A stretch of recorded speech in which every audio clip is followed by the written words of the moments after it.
Israeli ambassador to the United Nations, Danon, and Real Clear Politics White House and national political correspondent Susan Crabtree. Great to see both of you tonight. Thank you so much for coming on. So, Susan, you've reported extensively on threats against President Trump and other officials, of course. Iran's efforts are complex, but American law enforcement managed to go undercover and disrupt some of the players in these conspiracies. One instance that you've covered and reported on involved Asif Merchant, a Pakistani with close ties to the regime in Iran, and he's now facing trial for what prosecutors say was a plot to kill U.S. officials, including President Trump. What have we learned about him and the undercover operation that led to his arrest? Yeah, so I knew about Asif Merchant, a 46-year-old Pakistani individual who actually has two families, two wives, one in Pakistan and one in Tehran. That was one of the most interesting things we've learned in this trial that's been unfolding in Brooklyn, New York.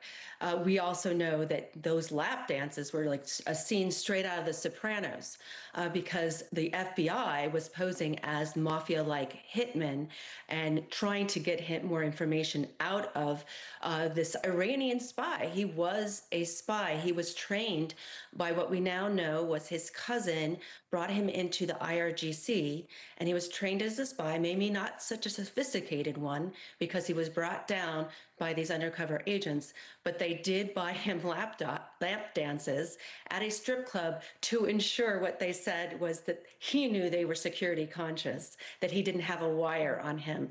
I guess they're not going to be able to use that strategy again anytime soon, but it's no laughing matter. This has to be an element in Donald Trump's decision-making. I'm not saying that it was one at the forefront of his decision-making, but it is an element, as Hegseth just mentioned. Yeah, well, he talked about when the Ayatollah was killed. Well, he tried to kill Trump, and Trump said, I got him first. So that's, of course, something that's been on his mind for a while. Ambassador, Israel, of course, is no stranger to attempts by Iran to carry out assassinations or attacks from inside other countries. Of course, years ago, the Iranians tried to take out the Saudi ambassador at a restaurant in Washington, D.C. What advice do you have about preventing these kinds of attacks and the tactics that Israel has learned to keep people safe in times like this where the threat level is higher?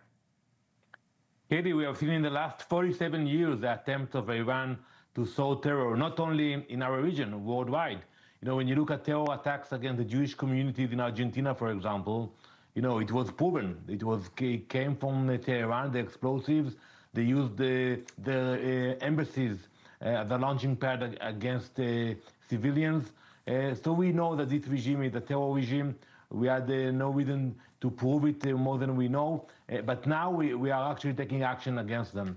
And it's not because of what they are doing today. For the last 47 years, they are in war with the US and with Israel.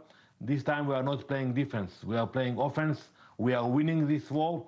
And I'm sure, you know, we see the way they act today against moderate Muslim countries. Today they attacked Turkey, a NATO member. Yesterday they attacked Cyprus, an EU member. They attacked the entire Gulf countries. So, you know, it's a rogue regime, and it is about time that it will be stopped. Susan, you've done extensive reporting on the Secret Service, especially in the wake of President Donald Trump's first assassination attempt. Do you think that given the heightened threat level that we're in now, that they have adequate protection for the president at this time, given some of the reforms that you've reported on that were suggested for the agency? Well, they are certainly pulling out all the stops right now. They announced over on Sunday that they were stepping up security at all the usual places. They wouldn't say, but of course we know Mar-a-Lago, the White House, the residences of all their protectees that, you know, they amount to about more than 30. But I have reported that the Secret Service is experiencing a very difficult, serious manpower issue. And when you have Department of Homeland Security not being funded right now, that adds to the serious morale problems in the Secret Service. You layer on top of that the DEI problems from the last administration, and a lot of the senior agents had headed for a major exodus out the door.